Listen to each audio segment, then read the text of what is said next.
Bonsoir, mesdames, bienvenue à notre concept à l'école de Sephora, que vous connaissez sûrement, où nous parlons aux servantes de Dieu, épouses de serviteurs de Dieu. Mhm. Nous sommes là pour les équiper avec la sagesse que le Seigneur nous a donnée.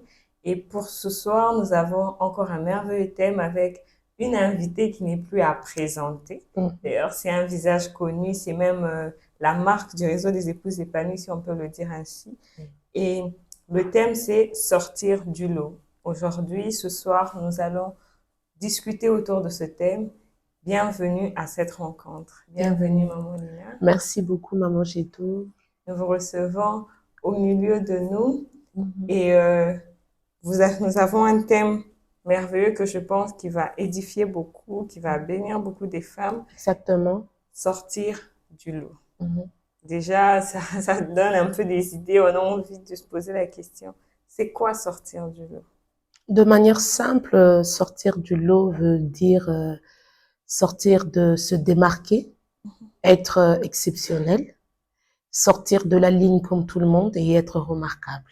Ok. Et ainsi, le Seigneur nous appelle tous à se démarquer du monde, à se démarquer en fonction Mhm. de talents et de grâces qu'il nous donne. Voilà. Ok, donc sortir du lot, se démarquer. Puisque nous nous adressons essentiellement à des servantes de Dieu et Exactement. épouses de serviteurs de Dieu qui sont également des servantes de Dieu, Mhm. quel type de servante de Dieu peut sortir du lot? Y a-t-il un type de femme spéciale pour ça? Et est-ce réellement une nécessité que de sortir du lot? Bon, déjà, j'aimerais d'entrée de jeu dire que nous sommes la lumière du monde. Le Seigneur l'a si bien dit dans les Écritures, vous êtes la lumière du monde et que nous devons briller. Oui, nous sommes tous appelés à sortir du lot. Toutes les femmes, tout le monde, en fonction de son appel, est appelé à sortir du lot, puisque le Seigneur nous appelle à cela. J'aimerais, en me répondant à cette question, vous parler de cette belle histoire dans Juge chapitre 4, où la Bible nous parle, jusqu'au verset 5, nous parle de la prophétesse Déborah. Elle était juge, elle était épouse, elle était Mhm. prophétesse en même moment. Déjà, c'est une casquette exceptionnelle. Mais à côté d'elle, on parle d'une autre femme qui était le type de personne dans les tentes. C'était une femme qui n'était pas exposée, c'était pas une femme qui était connue. Elle s'appelait Jaël, une femme, comme on peut le dire dans le terme actuel, une femme au foyer. Mhm. Mais dans cette histoire de juge, on l'a cité son nom. Oui. Parce qu'elle a décidé de sortir du lot. Elle a décidé elle a décidé de ne pas vivre comme tout le monde et de faire quelque chose d'exceptionnel. Je m'explique. Je l'ai dit au début que le Seigneur dit que nous sommes la lumière du monde et que nous sommes appelés à briller, mais nous devons le faire en fonction de notre appel. Comme je l'ai dit au début, que toute femme est appelée, doit impérativement briller, Oui. mais j'aimerais faire une nuance en fonction de son appel, en fonction des talents et de grâces que Dieu lui a donnés. Mhm.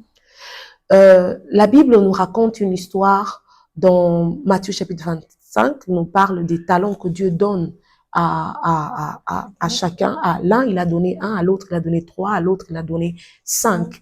Et chacun a brillé selon ce que Dieu lui avait donné. Mhm. Il n'a pas brillé au-delà de ce que Dieu lui avait donné, mais selon la quantité, la marque et le colis que le Seigneur lui avait donné. Ainsi, lorsque Dieu nous demande de sortir du lot, ça veut dire arriver à faire exactement et correctement ce qu'il attend de nous Ok. pour pouvoir nous distinguer. Je veux même aller plus loin pour dire, la Bible dit dans 1 Corinthiens chapitre 2, si vous lisez le tout, mais à partir du verset 14, la Bible le dit plus clairement en disant que le corps a plusieurs membres. Ok? Ça veut dire que dans le corps du Christ, nous sommes tous le corps. Mais nous, il y a les bras, il y a les os, les yeux, il y a les Mhm. pieds, il y a les... Alors, ça fait que nous tous, nous formons le corps, mais chaque membre brille en fonction de sa mission. Le bras ne fera jamais le travail des yeux. Mhm. Et les yeux, l'œil en faisant son travail, brille. Il Oui. sort du lot. Parce qu'il ne fera jamais le travail du bras. Le vrai problème maintenant, nous remarquons dans notre génération, et puisque nous parlons des femmes, nous remarquons que toutes les femmes veulent être identiques ou selon le modèle d'une femme. Ça veut dire que si c'est la mouvance ou bien si c'est la vague de prophétie, toutes les femmes et toutes les servantes de Dieu veulent prophétiser. Si c'est la vague, cette période-là, que Dieu a peut-être élevé une enseignante, tout le monde veut faire la même chose.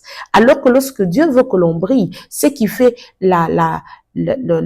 qui rend exceptionnel le corps, c'est lorsque l'enseignante brille dans son domaine d'enseignante et acclame celle qui prophétise.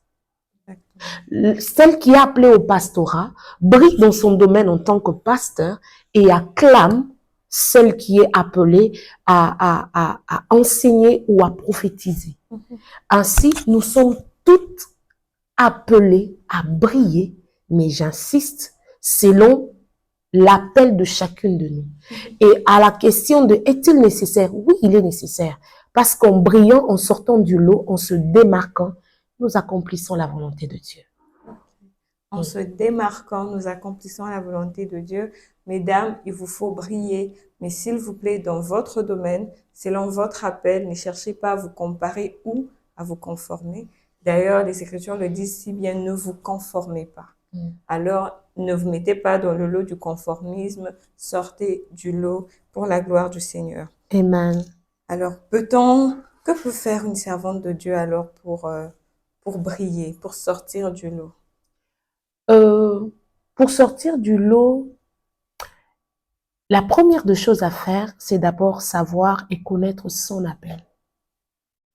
Parce que quand on sort du lot, ce n'est que la partie visible de l'iceberg. Okay. Mais le grand travail se fait à l'intérieur de l'eau. La grande glace, elle est à l'intérieur. Et la première des choses à faire, c'est de savoir et de connaître ce à quoi le Seigneur nous a appelés. Notre mission sur terre. Pour ne pas, comme on l'a dit en se référant à la première question, pour ne pas ressembler à un monstre. Ça veut dire, on se dit, nous tous, on est les bras. À quoi va ressembler le corps? Mais si chacune de nous arrive à comprendre et à découvrir son véritable appel dans les moindres détails, alors la première des choses, elle pourra sortir du lot. Et là, pour le découvrir, il faut passer du temps dans la présence de Dieu, comprendre pourquoi le Seigneur me veut là, pourquoi le Seigneur m'attend là, et comprendre de manière à faire les choses exactement comme le Seigneur l'attend. Mais la deuxième des choses, et ça c'est même la chose la plus importante, c'est le travail. Nous devons travailler. L'une des choses qui fait que les gens se plaignent des fois des servantes de Dieu, c'est le fait qu'on a l'impression que quand une femme se tient devant pour parler, elle parle comme une autre servante de Dieu. Il n'y a souvent pas de démarcation. Il y a souvent, on est comme dans la plupart des cas, dans le général. Alors que le Seigneur veut que l'on travaille avec efficacité pour comprendre exactement les Écritures. Nous devons apprendre, pour travailler et pour se démarquer, nous devons apprendre à beaucoup prier. Pas seulement pour que Dieu nous bénisse, mais pour que le Seigneur nous ouvre les yeux sur les Écritures.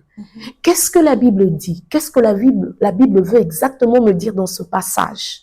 Si vous regardez de manière générale, pendant que le Seigneur a appelé et la femme et l'homme, nous remarquons que quand il s'agit de décortiquer les Écritures, peu de femmes vont en profondeur, mais plus d'hommes vont en profondeur. Alors que Dieu nous appelle tous. Lorsque nous regardons dans la manière de gérer les choses, même en tant que femme de pasteur, il y a plusieurs femmes qui lisent les Écritures, plusieurs femmes qui accompagnent leur mari exactement. Mais dans le général, on peut voir qu'il y a moins de femmes qui se donnent à fond dans le travail. Nous devons passer beaucoup de temps dans la présence de Dieu, premièrement. Enlever ce que j'appelle différencier l'utile à l'agréable. Quand il faut rester sur les principes utiles, qu'on reste sur l'utile. Okay. Je vais vous donner un exemple simple. Lorsque les femmes organisent une activité, souvent nous avons des tenues. On vend des pagnes, on est en Afrique. Et vous allez voir les femmes dans l'engouement d'acheter des pagnes et de se faire des beaux vêtements. Ça, c'est ce que moi j'appelle agréable. C'est quelque chose de beau, je ne décourage pas ça, c'est quelque chose de très bien. Mais maintenant, nous devons aussi, lorsque l'on va dans l'autre facette, de travailler sur la parole. Quand des femmes se tiennent devant, que l'on se dise, là, nous venons d'entendre une parole de Dieu et non pas des conseils. Parce que quelquefois, nous avons l'impression que les femmes conseillent au lieu d'enseigner la parole de Dieu correctement. Exactement. Et c'est ça, le véritable problème, c'est que nous devons apprendre à travailler les Écritures. Prier, travailler les Écritures. Se discipliner. Et quand je parle du travail, ça veut dire être constante dans le travail.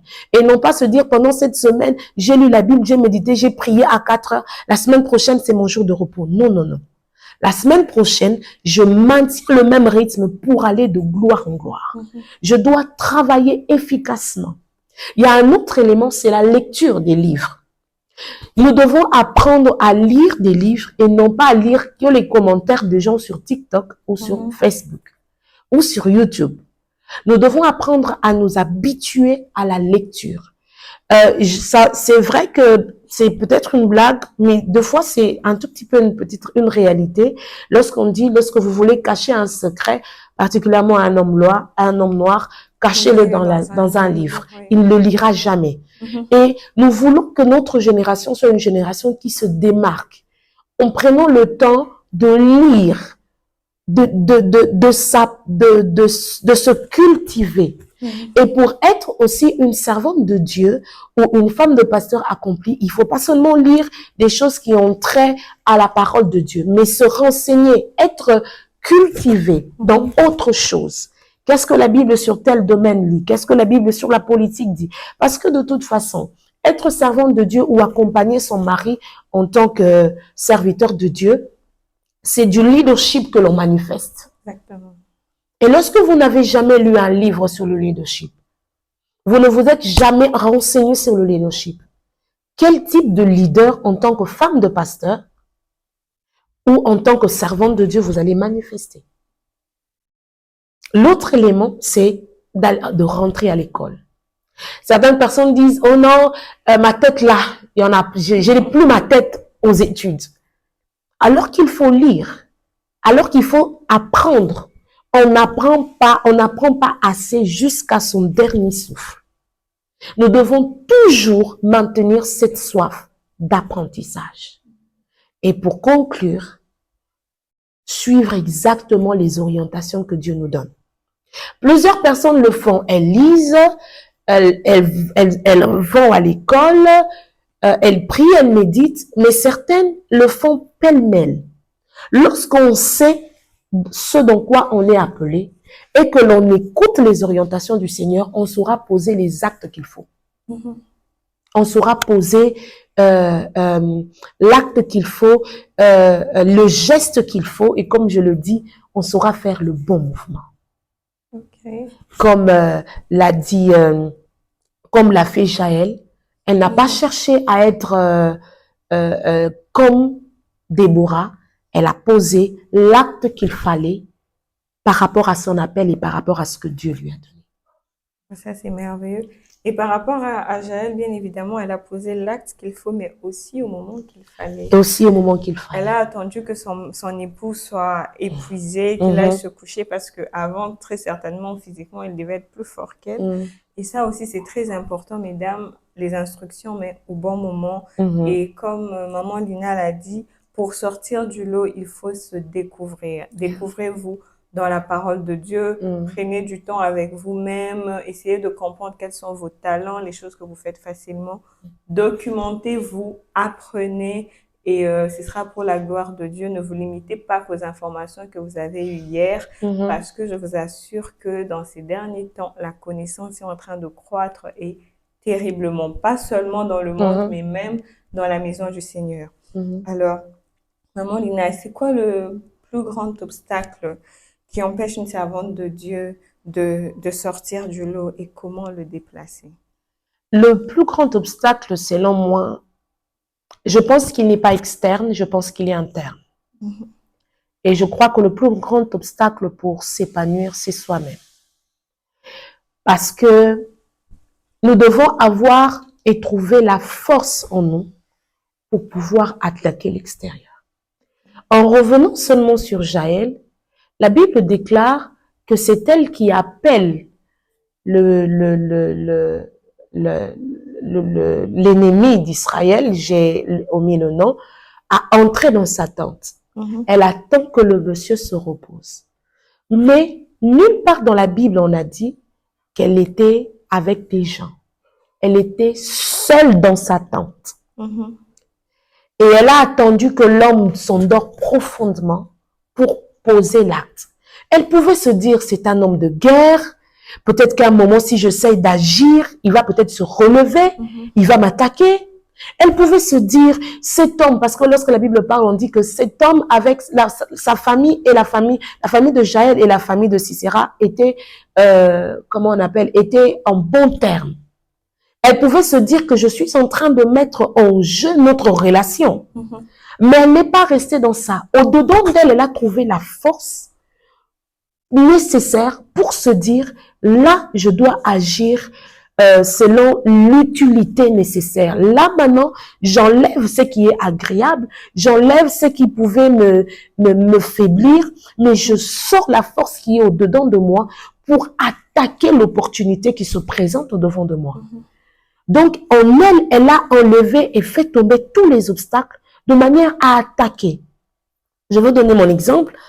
Quand le Seigneur m'a donné la vision pour commencer le réseau des épouses épanouies, j'avais une équipe, j'ai commencé en août 2022, mais en août 2023, bon, en décembre 2023, j'avais l'habitude de faire, comme on appelle, une remise en question des personnes avec qui j'étais pour leur poser la question, est-ce que vous pouvez commencer avec moi la nouvelle année ou pas?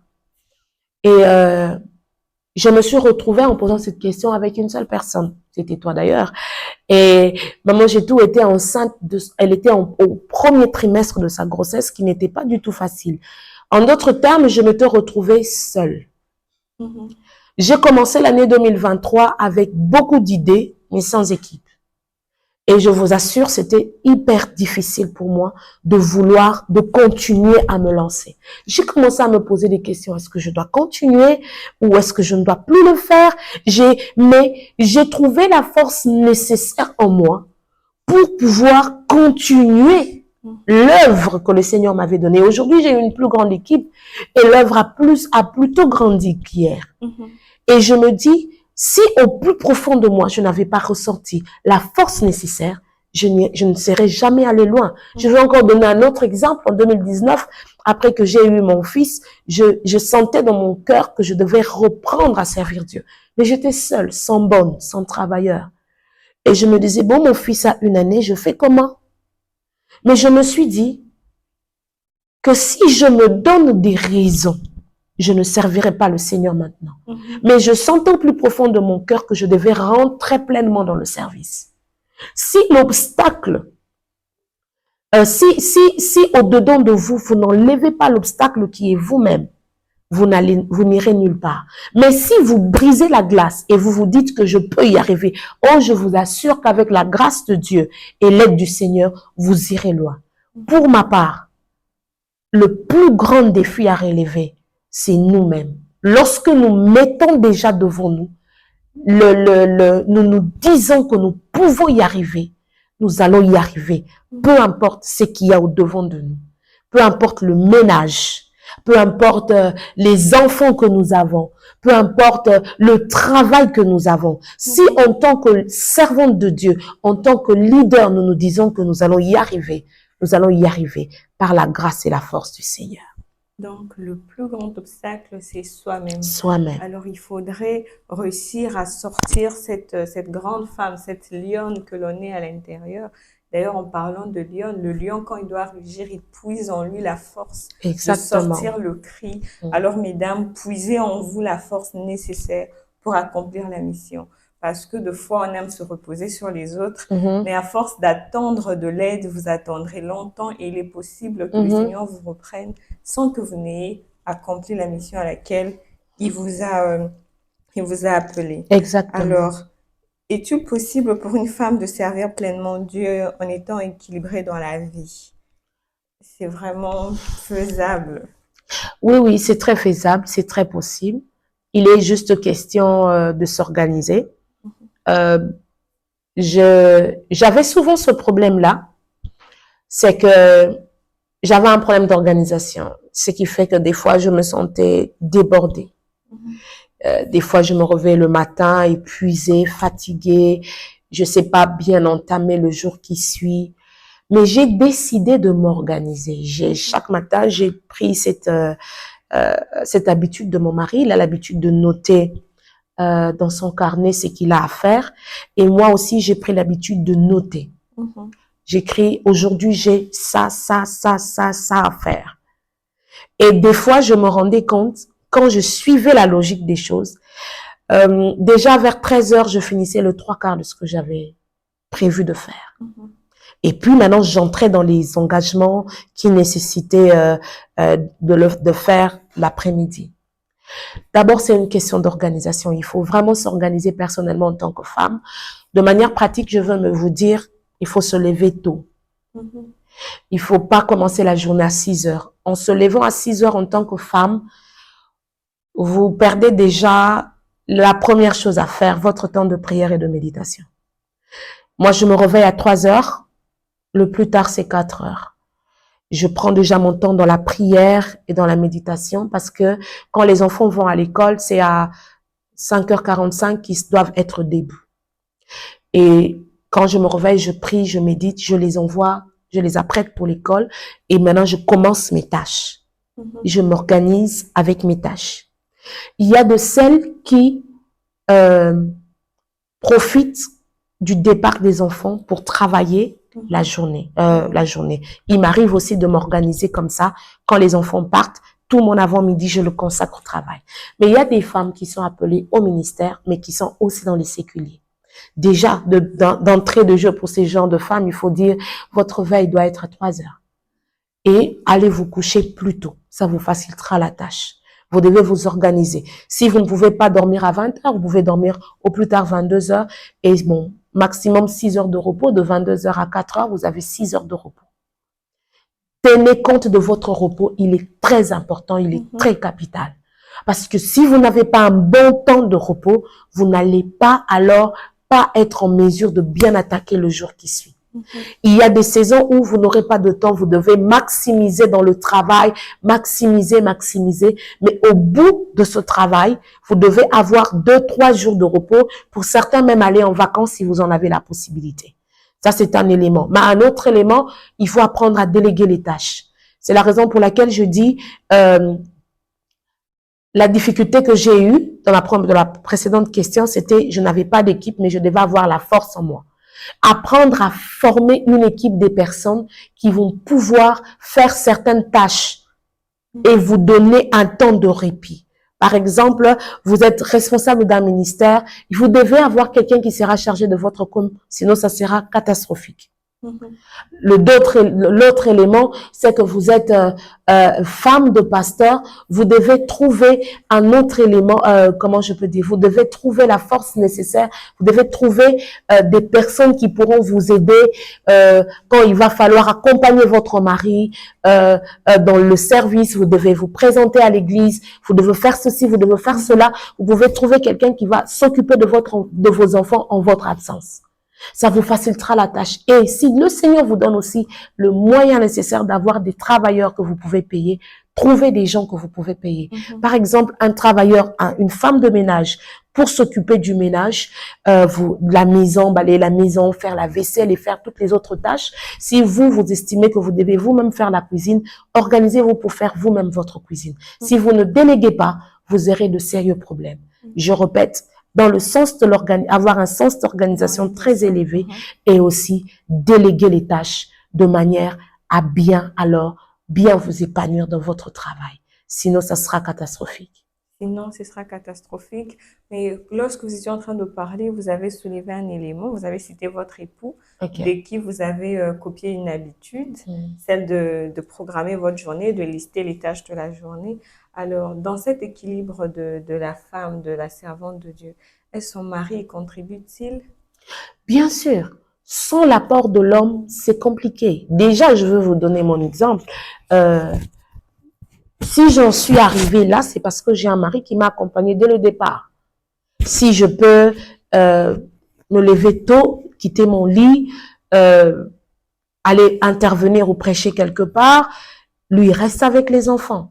Il est très difficile, alors très difficile, de s'épanouir si votre partenaire ne vous accompagne pas. Ok. Alors très difficile. Il y a des tâches que je ne fais pas, mais que mon mari fait à ma place. Par exemple, je viens d'être diplômée en théologie. Quand je sortais à 5 heures du matin, c'est lui qui a prêté les enfants le matin pour aller à l'école. Donc, moi, je devais quitter 5 heures juste pour braver les embouteillages, pour ne pas arriver tôt, parce qu'à Réma, c'est vraiment compliqué. Si vous n'arrivez pas à 7 heures pile, vous devez payer les pénalités. Alors, pour m'éviter le retard, je devais quitter la maison à 5 heures, juste prendre la route et partir. Et c'est lui qui devait revenir les enfants à 5h45, les apprêter, aller les déposer pour que lui aussi, il va à ses occupations habituelles. C'est très compliqué si votre partenaire, c'est comme ça que je dis toujours, il est important d'avoir un bon partenaire. De ne pas choisir le partenaire puisque je dois seulement me marier. Oui. Mais il doit être là et vous accompagner. Quand nous faisons certaines choses pour le réseau des épouses épanouies, tout ça, c'est lui. C'est lui qui achète les lampes, c'est lui qui achète les lumières, c'est lui. C'est lui qui m'accompagne dans ça. Il est là parce qu'il estime que sa femme a besoin d'aide. Sinon, c'est catastrophique. Sinon, je ne serais pas une femme épanouie et je n'atteindrai pas je n'atteindrai pas l'épanouissement ou les objectifs que je me suis assigné là sans lui. Très important de se faire accompagner par son partenaire pour atteindre son plein potentiel dans son appel, dans son ministère. Et en tout cas, c'est important de marteler là-dessus parce que facilement les femmes accompagnent, facilement les femmes prennent les responsabilités quand c'est l'homme qui est devant. La femme peut se décider de mettre un terme à sa carrière pendant un moment, de s'occuper des enfants et tout. Mais les hommes ont cette difficulté-là. Alors, messieurs, et ceux qui nous suivront, bien évidemment, s'il vous plaît, accompagnez vos femmes. Vous n'avez pas besoin de tout faire, mais faites ce que vous pouvez pour qu'elles s'épanouissent. Elle en a aussi besoin, en tant que personne, de vivre un plein épanouissement. Un plein épanouissement. Et d'ailleurs, même pour vous compléter, vous savez, quand vous avez parlé des hommes, les hommes célèbrent beaucoup Déborah. Hein? Oui. Mais elle avait un bon époux. Exactement. Sinon, il n'aurait pas laissé conduire Israël en guerre. Exactement. Son mari a été un appui pour elle. On ne le cite même pas. Non. Mais dans l'ombre, il a fait ce qu'il fallait. Peut-être que c'est lui qui était resté avec les enfants. Exactement. Peut-être bien. La Bible ne nous le dit pas, mais nous le pensons. Parce que c'est la femme qui a été mise en avant. Alors, déjà, sur ceci, nous allons déjà finir ce merveilleux moment, notre live. Alors, Maman Lina, votre mot de la fin. Ce soir, j'aimerais encourager les femmes à se déployer, à comprendre sa mission, à comprendre leur mission et à s'épanouir. Selon l'appel de Dieu, sans comparaison, ce qui tue les femmes et ce qui nous tue des fois, c'est quand, nous voulons nous comparer aux autres et deux, nous voulons copier les autres. Nous devons être original, nous devons sortir du lot selon le modèle que Dieu nous donne, sans pour autant vouloir être comme les autres. De toute manière, sortir du lot veut dire être différent. Soyez différents selon l'appel que Dieu vous a assigné, selon les orientations qu'il vous donnera. Appuyez-vous sur votre partenaire, organisez-vous, déléguez les tâches et surtout, faites confiance au Seigneur. Et je crois que vous sortirez du lot. Amen. Faites confiance au Seigneur. Et Maman Lina va prier pendant quelques secondes pour ces femmes qui ont reçu cet appel-là, qui sentent en elles que ce sont des lionnes et qu'elles doivent pousser ce rugissement. Que le Seigneur leur donne la force de sortir du lot, que le Seigneur les équipe afin qu'elles puissent pleinement accomplir leur mission parce que c'est à cela qu'elles ont été appelées. Et Maman Lina va prier pour ces femmes pendant quelques secondes. Éternel, nous croyons en toi et nous croyons en l'appel que tu as déposé en chacune de nous. Je prie dans le nom de Jésus qu'en ce soir, que tu fasses entrer plusieurs femmes dans leur appel, que tu leur donnes la force, que tu leur donnes l'énergie nécessaire, qu'elles tirent en eux et qu'elles fassent ressortir la servante de Dieu et qu'elles répondent à ton appel selon les orientations que tu leur donneras. Non pas seulement qu'elles n'entrent pas dans la comparaison ni dans l'imitation, mais qu'elles soient originales, qu'elles soient différentes pour ta seule et unique gloire. Au nom de Jésus. Amen. Amen. Sur ce, nous mettons un point final à ce live. Merci de nous avoir suivis. Merci. Et rendez-vous au prochain numéro. Que Dieu vous bénisse. Au Amen. revoir. Amen. Au revoir.